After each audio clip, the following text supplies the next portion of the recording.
The other nominee from the floor was Rick Womick. Rick, you got the floor.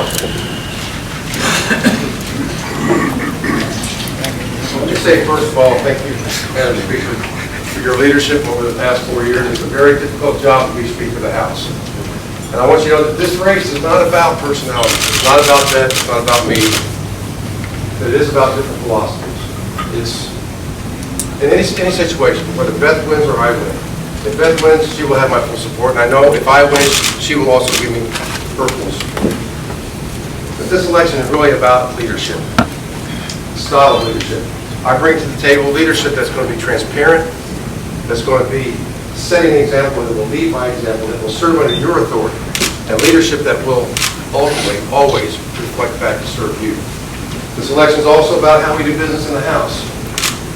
Are we going to stop the flagging of our bills by the governor, which, by the way, is a violation of separation of powers, and being used and serving as a de facto veto against our legislation? Are we going to stop and review, reform the fiscal note process so that our legislation not only gets a fair hearing, but it gets a fair vote in the committee process?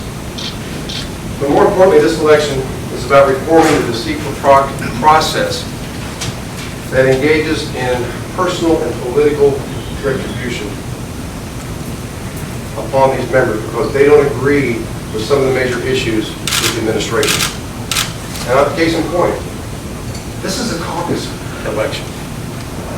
This hit my mailbox Monday to all of my constituents in my district over a caucus election. Rick Womick putting his political ambitions before Rutherford County families. And there's several bullet points just to explain how much of a total scumbag I really am.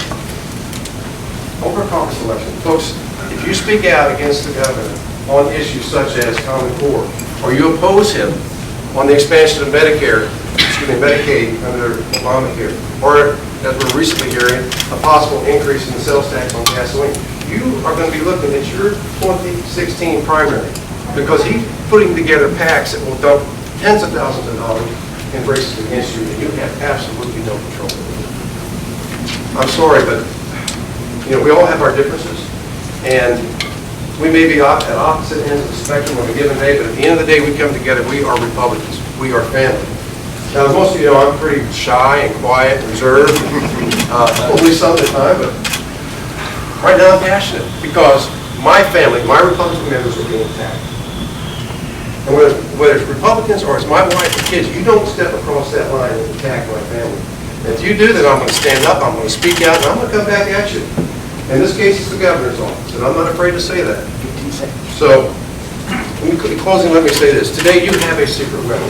It's a secret ballot. It's the one time for the next 2 years that you can step up and say, no, we're not going this route, and hold this administration accountable.